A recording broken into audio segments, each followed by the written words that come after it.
नमस्कार, मैं अंजय मिश्रा, स्वागत है आप सभी का हमारे चैनल में। एक तरफ ईरान पर अमेरिकी हमलों के बाद न्यूयॉर्क में लोग सड़कों पर उतर आए हैं और प्रदर्शन कर रहे हैं। नो वॉर वाले लोगों की झड़ी देखने के लिए मिली, जहां पर हाथों में पोस्टर लेकर इन्होंने ईरान पर अमेरिकी हमले का विरोध किया।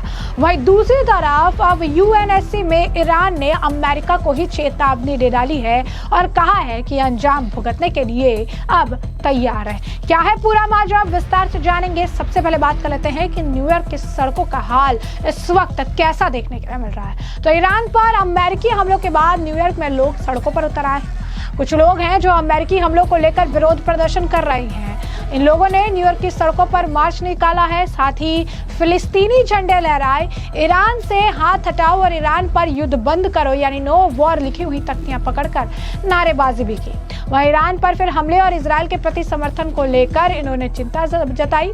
अमेरिका ने शनिवार रविवार के दरमियान रात ईरान के परमाणु ठिकानों पर हमले किए थे। इन हमलों में ईरान के फोर्डो, इस्फहान और नंताज परमाणु स्थलों को निशाना बनाया गया था। हमले के विरोध में न्यूयॉर्क में इन लोगों ने प्रदर्शन किया। इस दौरान इन्होंने ईरान संघर्ष के साथ ही गाजा में सैन्य अभियान के लिए इजरायल की आलोचना की। ईरान पर हमले के बाद अमेरिका के कई शहरों में अब हाई अलर्ट देखने के लिए मिल रहा है। न्यूयॉर्क सिटी पुलिस का कहना है कि वह ईरान से हो रहे घटनाक्रम को लेकर शहर के प्रमुख स्थानों पर अधिक पुलिस बल तैनात कर रहा है। पुलिस ने कहा कि ये पूरे शहर में धार्मिक, सांस्कृतिक और राजनयिक स्थलों पर पुलिस बल तैनात किया गया है। वहीं दूसरी तरफ अब आपको बता दें कि ईरान ने संयुक्त राष्ट्र में अब खुली चेतावनी दे दी है। अमेरिका को कहा है पलटवार के लिए अमेरिका और इजरायल तैयार रहे। तो मिडिल ईस्ट से बढ़ते तनाव के बीच संयुक्त राष्ट्र सुरक्षा परिषद यूएनएससी में आपात बैठक बुलाई गई। इस दौरान ईरान और अमेरिका के बीच तीखी बहस देखने को मिली। दोनों देशों के प्रतिनिधियों ने एक दूसरे को खूब खरीकोटी सुनाई। हालांकि ईरान ने अमेरिका को कड़ी चेतावनी भी दे दी है।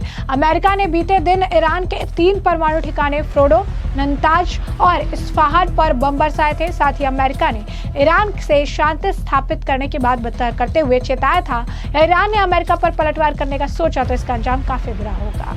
संयुक्त राष्ट्र में अमेरिका की राजदूत डोरोथी केमिलिशिया ने कहा कि अमेरिकी हमले का मकसद ईरान का परमाणु कार्यक्रम रोकना था।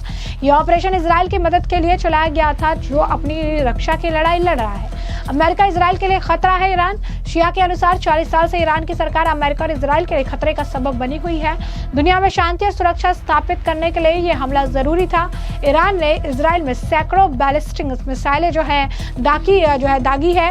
यूएन में ईरान के राजदूत आमिर सईद इरावानी ने भी अमेरिका को खुली चेतावनी दे दी। उन्होंने कहा कि ईरान में अमेरिकी हमला घोर अपराध है। इजरायली प्रधानमंत्री बेंजामिन नेतन्याहू ने जानबूझकर अमेरिकी राष्ट्रपति ट्रंप को इस तनाव में घसीटा। इरावानी ने कहा कि अमेरिका ने कूटनीति को खत्म करने का फैसला कर लिया है। अब ईरान भी तगड़ा पलटवार करेगा। यह हमला कब, कैसे और कितना बड़ा होगा, इसका फैसला ईरान की सेना करेगी। बेंजामिन नेतन्याहू ने अमेरिका को एक और बेकार के तनाव में घसीटा है, जो उसे बहुत महंगा पड़ने वाला है। इरावानी ने संयुक्त राष्ट्र में कहा कि यह हमला अमेरिका के राजनीतिक इतिहास पर बड़ा कलंक साबित होगा।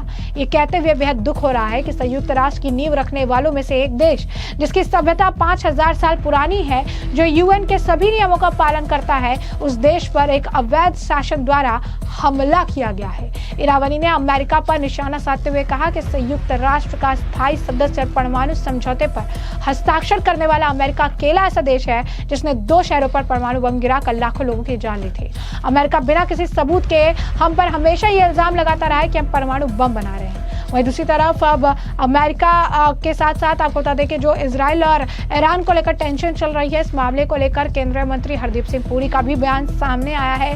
क्या कुछ कहना है केंद्रीय मंत्री हरदीप सिंह पुरी का, सुनिए। Insofar as the global situation today is concerned, the escalation of tensions in the Middle East was not entirely unexpected. In fact, we had foreshadowed this escalation, and the government under the Honorable Prime Minister has been consistently and periodically reviewing the situation, including the possibility of the closure of the Straits of Hormuz. And as I have mentioned earlier, we had diversified the sources of supply, and out of the 5.5 million barrels of crude oil that India consumes daily, about 1.5 and 2 million only come through the Straits of Hormuz. We import roughly 4 million barrels through other routes, and our companies, the oil marketing companies, have enough stocks. Most of them have stocks up to 3 weeks. One of them has in fact 25 days stocks. And we are also confident that we can increase the supply of crude through other routes should the situation so warrant. We are in touch with all possible actors in this, the supply routes, etc. And I believe that there is no cause for any alarm on this score.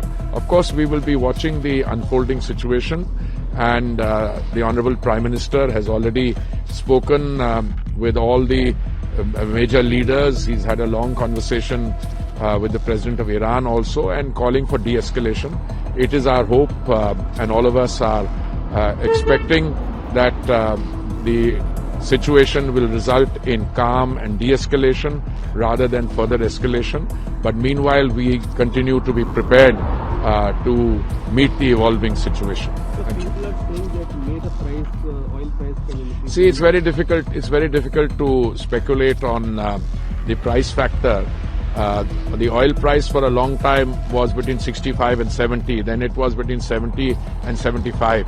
Today is a Sunday. When the markets open tomorrow, then the consequences of the closure of the Straits of Hormuz will be factored in. But as I've been saying for a long time, there is enough oil available in the global markets. More and more oil is coming on the global markets, particularly from the Western Hemisphere. And even the traditional suppliers would be interested in keeping the supplies on because they also need the revenue. So hopefully the market will factor that in.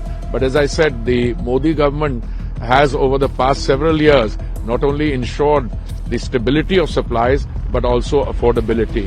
And we will take all necessary measures to ensure that. Thank you. जैसा कि आपने सुना, उन्होंने कहा यहाँ तक आज वैश्विक स्थिति का सवाल है। मध्य पूर्व में तनाव का बढ़ना पूरी तरह से अप्रत्याशित नजर नहीं है। हमने इसका पूर्ण अनुमान लगाया था। पीएम के नेतृत्व में सरकार लगातार स्थिति की समीक्षा कर रही है, जिसमें होर्मुज़ जलडमरूमध्य के बंद होने की संभावना भी शामिल है। हमने आपूर्ति के स्रोतों की विविधता लाई है। भारत के प्रतिदिन खपत होने वाले 5.5 मिलियन बैरल कच्चे तेल, इसमें भी लगभग 1.5 से 2 मिलियन होर्मुज़ के माध्यम से आते हैं। हम अन्य मार्गों से लगभग 4 मिलियन बैरल आयात करते हैं। हमारी तेल विपणन कंपनियों के पास पर्याप्त स्टॉक है। उनमें से अधिकांश के पास 3 सप्ताह तक का स्टॉक है। उनमें से एक के पास 25 दिनों तक का स्टॉक है। हम अन्य मार्गों से कच्चे तेल की आपूर्ति बढ़ा सकते हैं। हम सभी संभावित अभिनेताओं से जो भी लोग हैं उनसे संपर्क में है। इस मामले में किसी की भी चिंता की कोई कारण इस वक्त नहीं दिखाई पड़ रही है। हम सामने आने वाली स्थिति पर नजर रखेंगे और पीएम पहले ही सभी प्रमुख नेताओं से बात कर चुके हैं। उन्होंने ईरान के राष्ट्रपति से तनाव कम करने के लिए लंबी बातचीत की है। यह हमारी आशा है और हम सभी उम्मीद करते हैं कि स्थिति के परिणाम स्वरूप शांति और तनाव में कमी आएगी, ना कि और अधिक तनाव बढ़ेगा। इस बीच हम बदलती स्थिति से निपटने के लिए पूरी तरीके से तैयार हैं और इस पर पूरी पैनी नजर बनाए हुए है। तो इसमें हमने आपको जो पूरा मामला है विस्तार से बताया। इस मामले पर अब आपकी जो राय हो कमेंट सेक्शन में कमेंट करके जरूर से जरूर साझा करिएगा। धन्यवाद।